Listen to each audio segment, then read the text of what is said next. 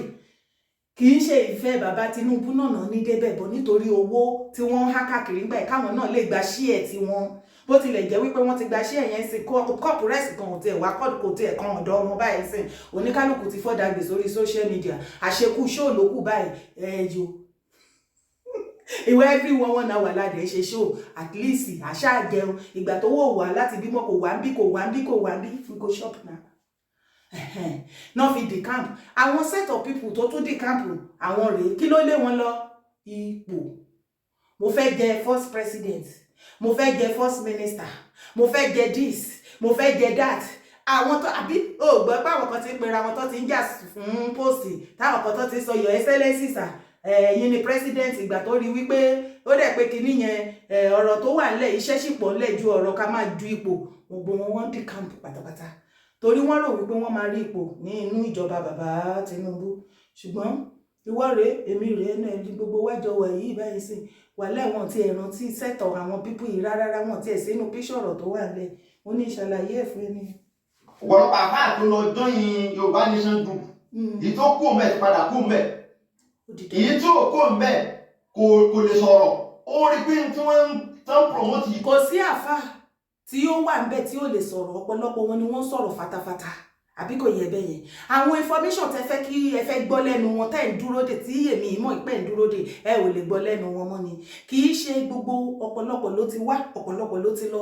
Àwa kan adẹ̀ sì dúró síbẹ̀ adẹ̀ ń ṣe lọ. Àwọn new people tún join bí ilé ayé ṣe wà nìyẹn. Má gbàgbé pé mo sọ fún ẹ láti bẹ̀rẹ̀ wípé kí ni movement là pé. So ó ń lọ ń tẹ̀síwájú ni. Àwa èèyàn tá à ń dúró tá à ń ṣe campaign bẹ́ẹ̀, ìran kan lọ ìran kan bọ̀, ìran kan yóò sì dúró títí láéláé. Bó ṣe wà nìyẹn. Kò lè sọ̀rọ̀.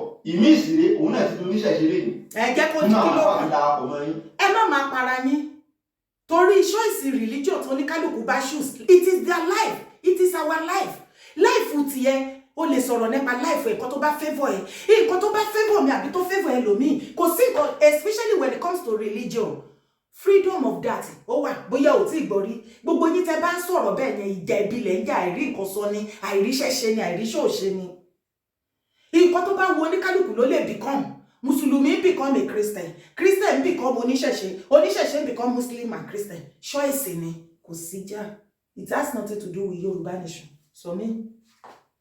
Torí pé àwọn people yẹn ti penetrate yín, wọ́n gbọ́n jù yín lọ, wọ́n dẹ̀ hijack ẹ̀ mọ́ yín lọ́wọ́. Kò sẹ́nibọ̀dì tó hijack anything. From beginning to ibi tá a bá dé, wọn tí bí ìyá èèyàn. Àwọn ẹlẹ́sọ̀ọ̀sì méjì gan tó kẹ́sẹ̀ wọn wọnú movement. Tọ́rọ̀ pé wọ́n á dàrú, wọ́n á bàjẹ́, wọ́n á gbà wọlé. Ìbẹ̀rí kan tó gbẹ̀yìn wọn.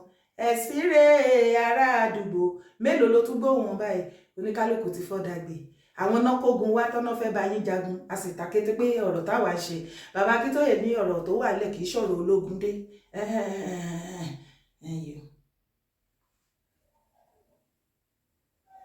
Ẹ wá gbọ́. Kí wá làwọn nǹkan tó yẹ kẹ́ ẹ ṣe gangan? Fún ẹ pé lódodo ẹ̀tọ́ àti àṣà Yorùbá lẹ fẹ́ jà fún. Àwọn nǹkan tó yẹ kẹ́ ẹ ṣe lélẹ̀.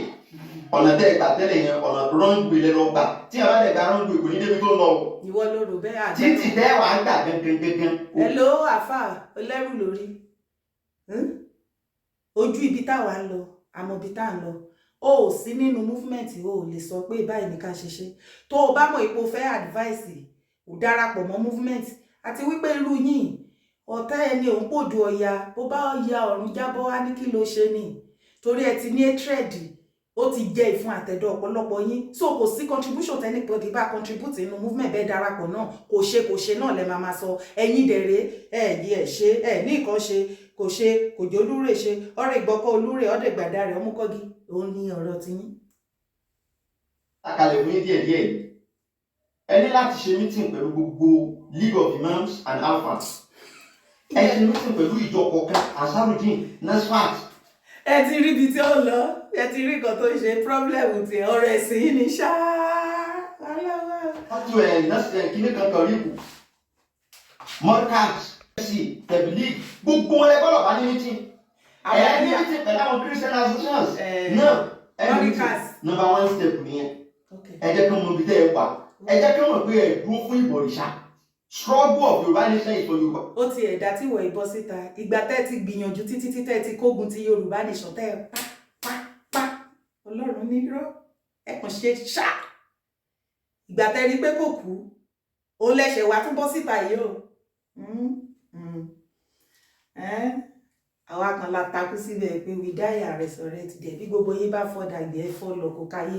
Ó jáwàá méjì mẹ́ta ni Yorùbá nation continues.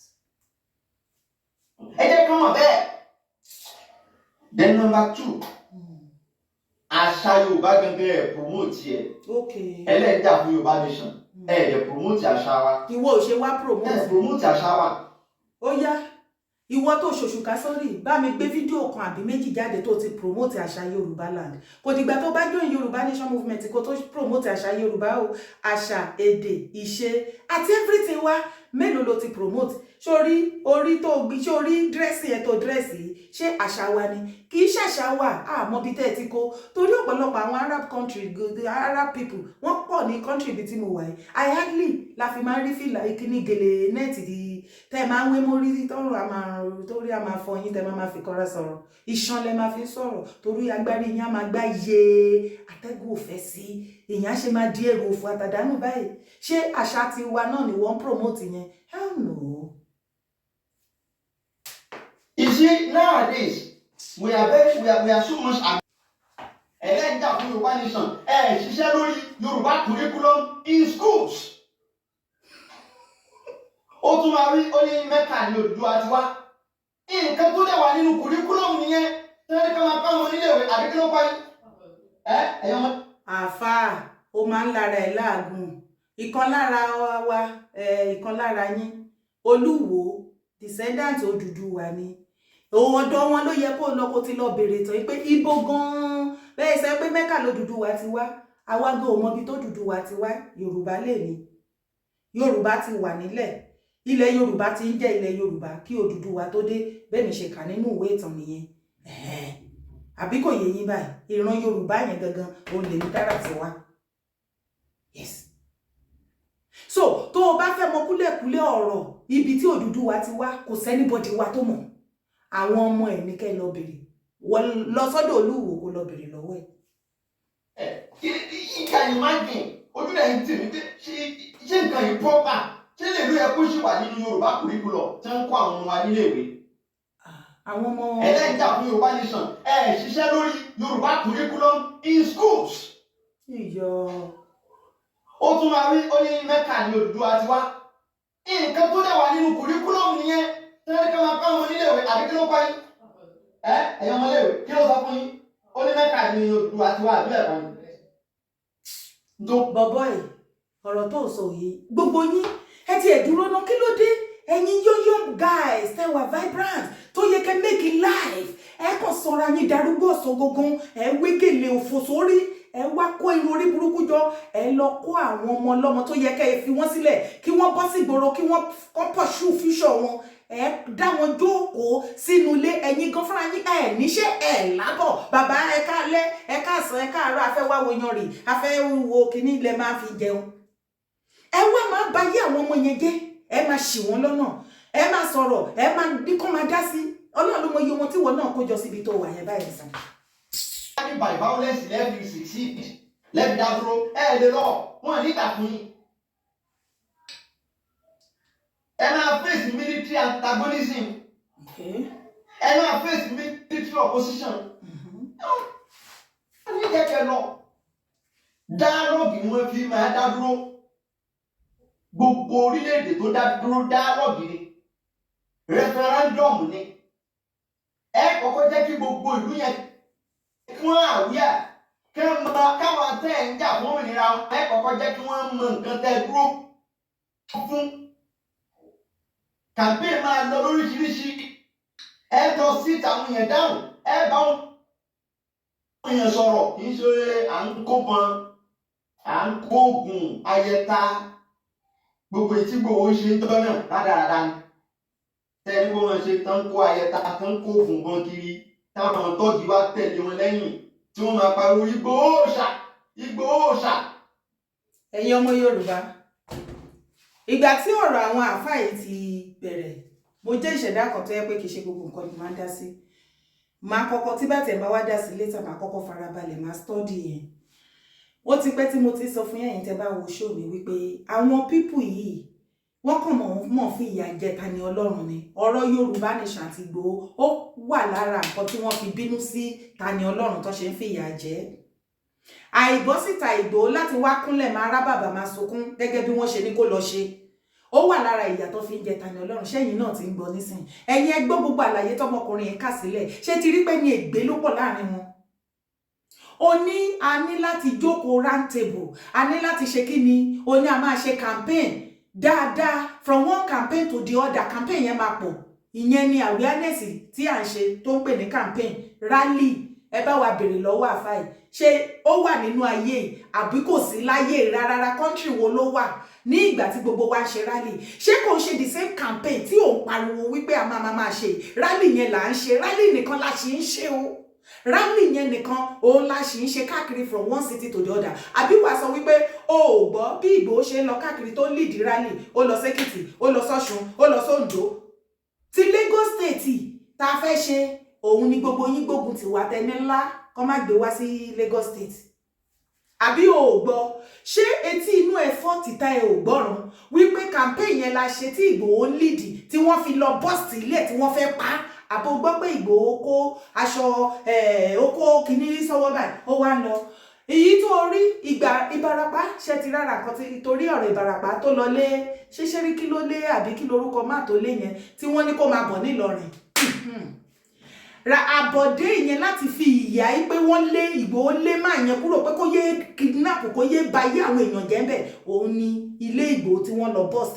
wọ́n wà lára àwọn tó ẹnjìnìá wọn láti Ìlọrin tí wọ́n gbé lọ sí Àbújá ṣe mọ̀ wípé bàbá wọn ló wà lórí ipò ńgbà náà àtàwọn tó fẹ́ wà ń bẹ́ẹ̀ sìn gbogbo ẹ̀ ó wá wọnú ara wọn gbogbo wọn wá fọwọ́sowọ́pọ̀ papọ̀ màmá Fọláṣadé Òjó ó wà lára àwọn tó gbógun ti movement rally tí ìwọ ń sọ campaign tí ìwọ ń sọ yìí òun náà ni gbogbo wa ń ṣe ó ní Ìgbòho lead tí gbogbo yín pàdé àpòpọ̀ tẹni kan lọ pámọ́lé ká má lè rí rally yẹn ṣe nítorí pé kí ni ẹ̀yin ló kàn kò tí ì rìn yín o tí bá sọ pé ó sì ń rìn yín ni ó yìí máa gé yín jẹ kò tí ì rìn yín gan ẹ ṣẹ̀ṣẹ̀ fẹ́ máa mẹ́yẹ bọ̀ lápò ni ṣé wá fẹ́ gbọ́ lórí social media kò wá níjọ gbà wá ìkòkò ní gbẹ̀yìn kò ní gbomi kó gbẹ̀yìn kó tún gbà ṣọ́ṣọ́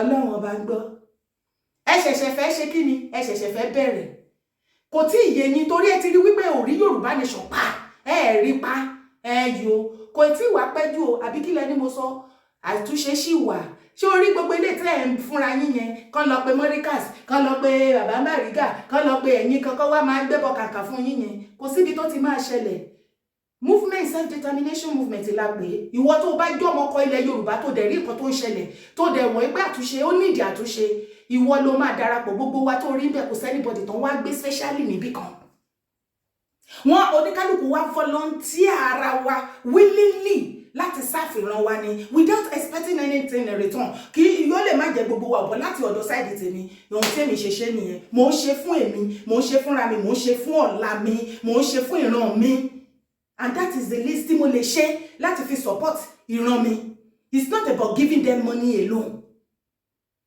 ẹ yé castigate àwọn tó bá ń ṣe ẹ̀yin tẹ́ takété àbátáyé takété ẹlẹ́ẹ̀bodò tán ẹlẹ́ẹ̀ṣe ìgbà tá à ń ṣe gbogbo yín ìtẹ́ wá gbẹ́nu nígbèkúgbè ń sìn gbogbo yín lẹ̀ ń kógun tì wá lórí social media Ìgbòho ṣe tiẹ̀ fi Ìgbòho lọ́rùn sílẹ̀ bí Ọlọ́run tiẹ̀ ṣe dá nǹkan tó ń mọ̀ láti fi ṣe kíni láti fi contribute ọ̀nà tó gbà nìyẹn gbogbo ibi tí Ìgbòho lọ tó ti lọ ṣe campaign tó lead rally ṣé o fẹ́ sọ wípé tí inú ẹ̀ fọ́tìta ẹ̀ ò gbọ́ràn ojú inú ẹ̀ fọ́tìta ẹ̀ ò ríran kò sí ibi tó lọ táti lọ ní tí Ìgbòho lead campaign rally lọ tí ò lọ sí palace ọba ibẹ̀ láti lọ pay homage ó máa nà gbalaja ni tádé jẹ́ kó yé wọn ìdí tá a ṣe wá àfi àwọn kábíyèsí tí wọ́n sá tí wọ́n ṣe ọ̀tẹ̀ bíi kábíyèsí èwe ọ̀fadó wọ́n sá lọ níjọ́ta lọ ṣe tìkìtì wọ́n sá lọ kúrò ní pálásì tí wọ́n yé wọn ọ̀rọ̀ wọn ni ó ti wọnú ìtò títí láíláí náà mọ̀ jẹgbà yẹn kò sí pálásì tí Ìgbòho lọ ṣé o mọ iye àgbààgbà tí Ìgbòho bá ṣe mítìnì ṣé o mọ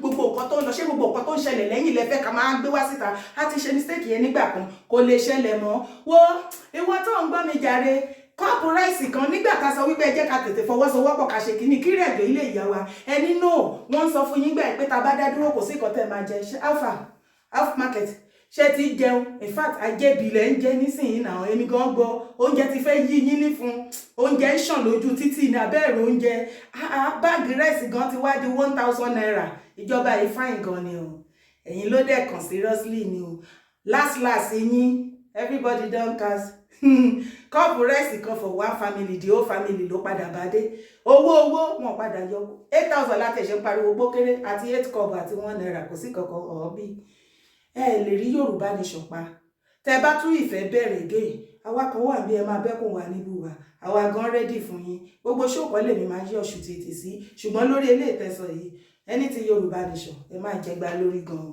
lágbo kọ́lẹ́ẹ̀tì wòtòwòtò ẹ má kọ́lẹ́ẹ̀tì lọ.